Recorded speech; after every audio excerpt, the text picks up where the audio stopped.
Hablaremos de la esclavitud, amigos, ¿eh? La esclavitud es considerada en general como la sujeción del hombre por el hombre. O sea que el esclavo es la persona que por estar bajo el dominio de otro carece de libertad, etcétera, etcétera. Todos sabemos lo que es la esclavitud. ¿Para qué demonios voy a comenzar con estas definiciones melancólicas? A veces la esclavitud deviene por nacimiento, uno nace hijo de esclavos, otras veces por la miseria, uno contrae deudas justamente en una sociedad que castiga esta circunstancia con la esclavitud. También uno puede ser esclavo merced al derecho que la guerra confiere al vencedor. En algunas circunstancias históricas también uno puede llegar a esclavo a causa de la piratería. Había gente que se dedicaba a cazar personas para venderlas luego como esclavas. Bueno, en la antigua Roma el esclavo no era una individualidad, sino simplemente una cosa, un objeto neutro, que a la menor falta se lo castigaba con la viaba, con las cadenas, el suplicio, la cruz, etcétera. El jefe de familia disfrutaba de un poder de vida y muerte sobre el esclavo. Por el contrario, otras comunidades eran más benevolentes, o en todo caso más rígidas con el jefe de familia. Para los hebreos, el siervo era un hombre y el amo que le daba muerte era castigado con la pena capital redondamente. Si lo hería, aunque solo le rompiese un diente, quedaba obligado a emanciparlo. O sea que entre los hebreos, si vos fajabas un esclavo y le hacías algún daño, lo tenías que dejar libre. El esclavo entre los hebreos podía también sentarse a la mesa durante los banquetes religiosos y era frecuente que se le facilitaran los medios para fundar una familia. La esclavitud en Israel se parecía mucho más a un contrato de servicio, porque estaba sujeta a una duración determinada. Pero si alguno se negaba a cumplir con sus deberes de esclavo, era presentado a los jueces en la puerta de la casa del Señor a quien se había negado a servir, y allí se le agujereaba la oreja al esclavo. Era una especie de penalidad agujerear la oreja, y que ninguno haga un chiste ahora acerca de quienes se hacen agujerear la oreja gratuitamente, o por elegancia, o para usar aritos, etcétera. Eso no tiene nada que ver con la penalidad a la que eran sometidas los esclavos en Palestina. El hebreo también tenía el deber de asegurar a sus siervos el descanso del día sábado, descanso que no debía asegurarse, puesto que como nadie hacía nada ese día, mal podían ser reemplazados los señores por los esclavos, porque era igualmente una ofensa a Dios mismo. Los griegos utilizaban como esclavos a los extranjeros que habían vencido. Incluso al capturar hombres libres de otras naciones, solían señalar esta captura con actos horrorosos. Por ahí, por ejemplo, te marcaban con un hierro caliente, te hacían una señal en la frente, yo qué sé, ¿no? Escribió Aristóteles: hay hombres inferiores a nosotros, tanto como el cuerpo lo es al alma. Aquellos serán esclavos por naturaleza. El niño tiene una voluntad imperfecta. La mujer la tiene subordinada. Me refiero a la voluntad. El esclavo está absolutamente privado de voluntad. Los hombres libres son incapaces de doblar su estatura recta para las labores rudas. Este es el pensador Aristóteles, al que hemos admirado durante miles de años. Pero no hay que juzgarlo con criterios actuales. Tampoco, desde luego, hay que llenarse la boca hablando de las democracias de Grecia, porque la democracia griega era mucho peor que cualquiera de las dictaduras actuales. Recuerdo un ñato que se quejaba porque decía que no había justicia en Atenas, no había igualdad en Atenas, porque algunos ciudadanos tenían más esclavos que otros. Digo, aquellas economías marchaban gracias a la fuerza de trabajo de la esclavitud. La última parte de esa desafortunada intervención de Aristóteles, donde dice: los hombres libres son incapaces de doblar su estatura recta para las labores rudas, debe hacernos recordar que las labores que se hacían con la mano eran muy mal vistas en Grecia, ¿no? Lo banáusico era despreciable. El tipo que trabajaba con la mano se consideraba inferior incluso a los artistas que trabajaban con las manos. Me refiero a los escultores y a los pintores. más bien se creía que el artista era poseído por el dios, por la diosa, y que era un instrumento divino el artista. En Grecia la esclavitud estaba alimentada de modo continuo por la piratería. Allá en las playas del Ponto Euxino, pero este es un término romano, el Ponto Euxino, ¿no? Pero bueno, en el Mar Negro se cazaban a esclavos. Los aqueos, no los saqueos, sino los aqueos, aquellos que lucharon con los troyanos, se distinguieron entre todos los helenos por sus continuas incursiones en las costas del Mar Negro. Ahí trataban de apoderarse de hombres, niños y mujeres que después vendían como esclavos.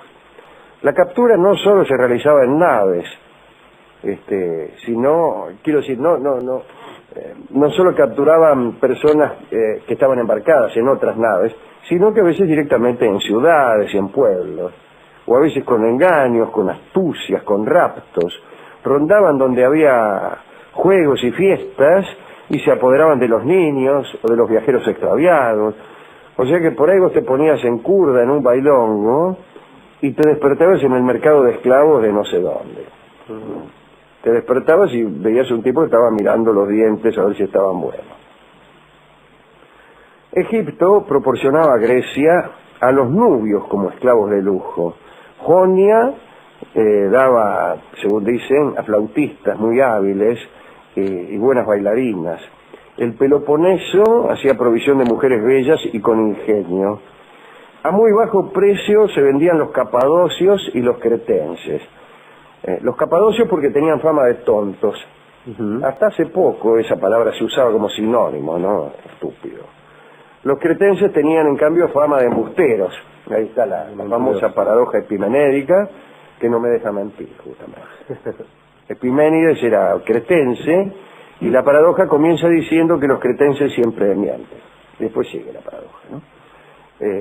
Después en Chipre, en Samos, en Éfeso y en Atenas había mercados de esclavos. Antes de adquirir al esclavo en la subasta, el comprador lo hacía correr y saltar un poco. Ajá, a ver si se la aguantaba. Claro, a fin de cerciorarse que no tenía ninguna enfermedad. Decía, a ver, córrame hasta la esquina y vuelva. Desde luego, corría vigilado por el guardián. Sí, porque si no por ahí claro, seguía. Por ahí seguía, llegaba hasta la esquina y no volvía, ¿no? Bueno, el esclavo podía ir a menos, incluso si no le gustaba mucho la cara del comprador, se hacía el que corría despacio, etc. El esclavo que lo era por captura intentaba generalmente escapar. Para retenerlo había varios procedimientos: cadenas en los tobillos, anillos en los antebrazos, el signo marcado en la frente por medio de un estilete. El que devolvía un esclavo fugitivo a su señor recibía un dinero. De allí que el oficio de buscadores de fugitivos era muy frecuente en la Grecia, algo así como los cazadores de recompensas del lejano oeste. Según antiguos textos citados por Demetrio de Palera, la cantidad de esclavos por ciudadano era enorme en Grecia. Vamos a ver el censo de Atenas en tiempo de Aristóteles. La proporción era 400.000 esclavos y 20.000 ciudadanos. 20.000 ciudadanos no es 20.000 de población de libres, pero ciudadanos eran hombres mayores. Quiere decir que faltaban allí las mujeres, los niños y los jóvenes. O sea que había unos 20 esclavos por cada ciudadano. Aristóteles tenía 15 esclavos, sabemos por aquel censo. Así que no era de los más acaudalados. Demóstenes, al morir, dejó 53. El orador Demóstenes, recuerdan, aquel que para entrenarse se ponía piedras en la boca y decía discursos. Existía una ley que prohibía manumitir, es decir, liberar, más de 100 esclavos a la vez. No podías. Incluso en la mitología griega aparece también la esclavitud, a veces por motivos extravagantes. Ahí está la pobre Trisífone, la hija que Albeón había tenido con Manto, la hija de la divina Fidesia. Bueno, Albeón la había abandonado a Trisífone y la muchacha creció en la corte de Creonte. Y Trisífone era tan hermosa que la reina, la mujer de Creonte, sintió celos y temiendo que el rey fuera a dejarla a ella para casarse con Trisífone, la vendió como esclava. O sea que en este caso el motivo de la esclavitud fue la belleza. No conviene ser tan lindo, se los digo, ¿no? Como información. Hay que ir a menos. Bueno, lo peor del caso fue que Trisífone fue comprada por su propio padre, Albeón, que no la reconoció. No solo la compró, sino que la transformó en su amante. Ay, ay, ay. Upa. Tiempo más tarde, Agemón se dirigió a Corinto para buscar a la hija que había abandonado, y fue Creonte quien le dijo que su hija era la persona que tenía a su lado. Así que, bueno, ¿cómo esta? Sí, ¿cómo? Pero esta es mi señora. A mi mujer no la hables así. No, bueno, pero es como si la compré como esclavo. Sí, pero, obvio, yo cómo se lo digo, ¿no? Bueno, un día se lo vamos a contar bien. Al mismo dios Apolo le tocó ser esclavo por un tiempo. Parece que fue consecuencia de una conspiración que había urdido junto a Posidón. Estaban en esa conspiración la misma mujer de Zeus. Vio cómo son las cosas, ¿no? Estaba también Atenea, la diosa de la sabiduría, y esta conspiración tenía por propósito amarrar con cadenas a Zeus, al príncipe del Olimpo, y dejarlo colgado del cielo. Pero fracasaron y fueron obligados a trabajar como esclavos para el rey de Troya, Laomedonte, quien les encargó la construcción de los célebres muros de Troya. La diosa Atenea tenía una esclava, pobrecita, que se llamaba Peribea, y tenía prohibido a la esclava acercarse a la diosa. Lo único que hacía era barrer el santuario y regarlo. Supongo que tendría piso de tierra el santuario. Vestía una túnica ordinaria, iba descalza, y si la encontraban fuera del templo, la mataban. Así que ahí estaba la pobre Peribea, barre que te barre. Son episodios de esclavitud. En tiempo de los emperadores cristianos, los emperadores romanos que se habían hecho cristianos, las leyes de caridad mejoraron un poquito la suerte de los esclavos. A los raptores de hombres se los amenazó con cortarles la cabeza. Constantino reprimió la barbarie de los amos. León autorizó a los esclavos a casarse con personas libres. Sin embargo, luego del descubrimiento de América, los colonos de las Antillas empezaron a reclamar brazos para explotar sus concesiones. El trabajo de los europeos había sido ensayado, pero sin éxito en aquellos climas terribles, y a alguien se le ocurrió que los negros podrían resistir el calor de las regiones tropicales.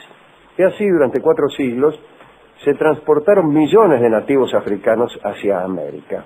Un procedimiento que fue legitimado por Carlos I de España. Se creó incluso un blasón especial que tenía por soportes a los negros.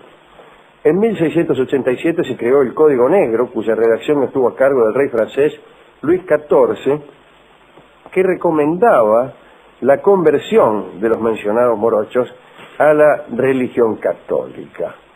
Llegaban en caravana a los territorios de tribus hospitalarias, en Senegal, por ejemplo, y comenzaban a concertar cambios en condiciones aparentemente correctas, y en cuantito los indígenas llevaban sus mercancías para entregarlas a bordo de los buques, ahí los desvalijaban, los tiraban a unas bodegas infectas y los vendían luego como esclavos.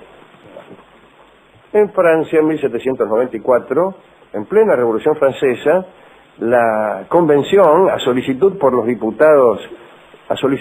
los diputados por Santo Domingo, votó la abolición de la esclavitud en todas las posesiones de la República.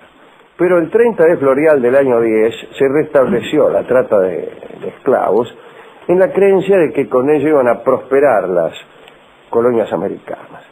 Finalmente recién fue abolida la esclavitud de Francia en 1848. Montesquieu, el escritor de El espíritu de las leyes, otra persona muy admirada por los demócratas, escribió en 1720: el azúcar sería muy caro si no se hiciese cultivar por esclavos. Estos individuos son negros de pies a cabeza y tienen la nariz muy aplastada, de tal modo que es imposible no compadecerlos. Como se ve, un individuo muy piadoso. No cabe en la cabeza de Dios, dice Montesquieu, ser sapientísimo, el haber puesto un alma, y sobre todo un alma buena, en un cuerpo completamente negro. Eso decía Montesquieu. En Inglaterra la esclavitud fue abolida por la Cámara de los Comunes en 1807. En los Estados Unidos, como todos sabemos, recién después de la Guerra Civil, en 1863, o mejor dicho, esa fue la gran polémica de la Guerra Civil, ¿no? Portugal no suprimió la esclavitud hasta 1875. España la abolió en Cuba y en Puerto Rico en 1880. En la Argentina, como ustedes saben, con la Asamblea del año 13, pero lo que decretó fue la libertad de vientres, es decir, la libertad de los que nacieran después de aquel año, ¿no? Están así ambiguos. Se atribuye al capitán inglés John Hopkins la negritud de un área geográfica tan dilatada que va desde Brasil hasta los Estados Unidos. Hopkins murió en 1594, ennoblecido por la reina Isabel I, y dejó un mercado tan próspero que duró hasta mediados del siglo XIX. Se calcula que en el transcurso de los 4 siglos en que la esclavitud contó con la bendición de los estados, se llevaron de África a América 12 millones de negros. Y todo esto gracias a John Hopkins. Así que, como dice Borges en el comienzo de uno de sus textos, la negritud de esta zona geográfica produjo consecuencias que van desde el jazz norteamericano hasta la deplorable rumba del manicero.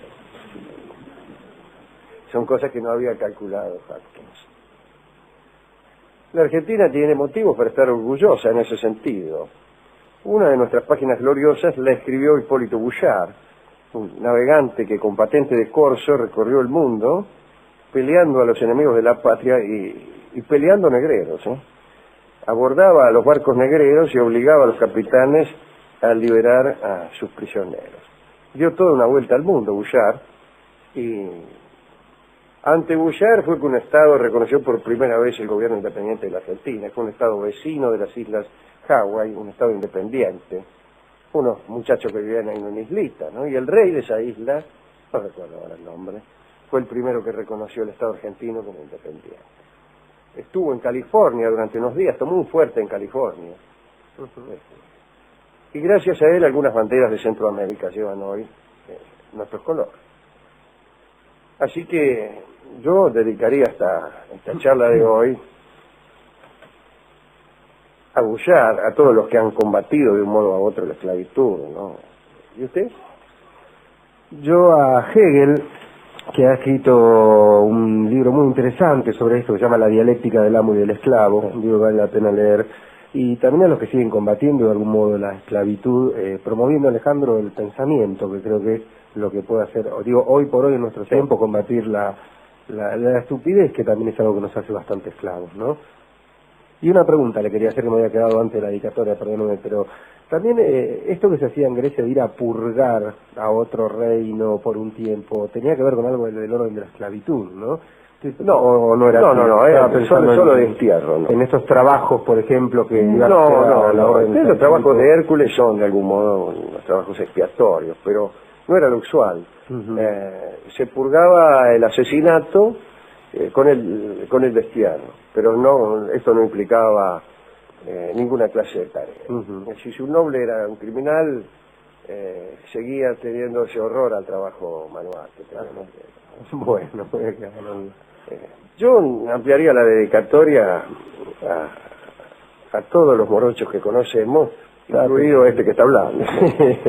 Lo digo porque además vamos a escuchar un valsecito de Lauro, la versión de Adam Holtzman en guitarra, y el valsecito se llama justamente La Negra. Mire. Es un lindo valsecito. Adelante.